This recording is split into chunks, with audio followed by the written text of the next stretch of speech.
Welcome to the 3 cool things that I personally liked about the latest Batman v Superman trailer. If you want to check out the other videos in this series of the discussion or of the speculation video, click here or I'll link them again at the end. Let's get into it. Number 1, Batman destroying a warehouse full of guys. Man, oh man, was he amazing in this fight scene. As many people have pointed out in some of the other YouTube videos, it does look like a very Arkham-inspired style of combat where he's fighting all these different dudes. There's so many cool moments in this. There's a bit where he punches 2 people at the same time. There's a bit where someone tries to slash his neck with a knife and it just sparks off like he's armored up. But here's my favorite bit. He punches a guy so hard, he actually face plants and his head goes through the floor. Now that's the thing, if you're gonna have murderous Batman, have him murder in style, and this is the way that you murder people if you're Batman.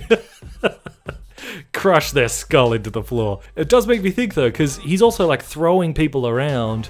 No matter how strong Batman is, like physically strong, I don't know if he'd be able to do all that. So it does make me think maybe he's got sort of like a bit of an exoskeleton suit built into his armor as well. Kind of like how Christian Bale's Batman did in The Dark Knight. Remember that scene where he's fighting the guys in the car park at the beginning and he's got kind of like metal exoskeleton arms that sort of boost his punches? Maybe this Batman's got similar thing built into his suit. Would make a lot of sense. But yeah, I think it's a good counterpoint as to like how much Superman is dominant here and the shoe's going to be on the other foot when he's against Superman. Well, as we already have seen, that Superman can throw him around when he's in his iron suit, kind of. Number 2, now here's a really cool quick bit that a lot of people haven't paid too much attention to. It's just simply Clark Kent taking off, undoing his tie, like he's obviously gonna do his change from Clark Kent to Superman thing. And it struck me that, you know, in amongst all this, like we're all hyped so much about, you know, the fight between Batman and Superman. Obviously that's the big draw card of this movie,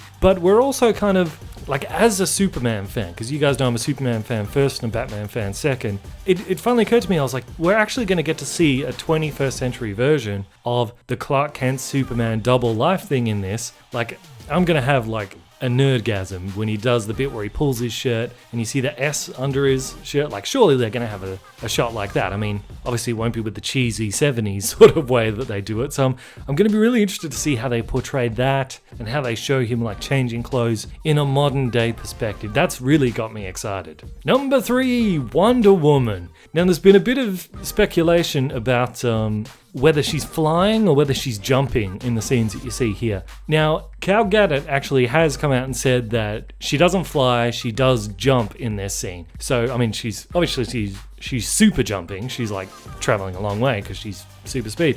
I'm actually okay with her not being able to fly though. And it's not because, like, some people saying, oh, why are you depowering Wonder Woman? And I guess from a perspective that's true. But I think it's more from a perspective that they don't just want to make her female Superman. They want to give her a different power set. And I think especially once we get all the Justice League together, because you're going to have Superman who can fly, Green Lantern, he can fly with the power of the ring, and then you're going to have others like Batman who glide from rooftops, or when he's in his bat plane, he can fly. So I think it would be a good way to sort of mix up the power sets between if she's someone where she can't really fly, but she can jump really high. And yeah, to be a good variation between Flash who runs on the ground and Aquaman who moves really fast in the water and all the rest of it. So I think it's good. It serves to, so it's not everyone's got the same skill sets. And even Superman himself, he didn't originally fly because the saying is Superman, he can leap tall buildings in a single bound. So, because that's what he did, Superman. He would just jump from rooftop to rooftop across the city. He wouldn't actually fly. They brought that in later. So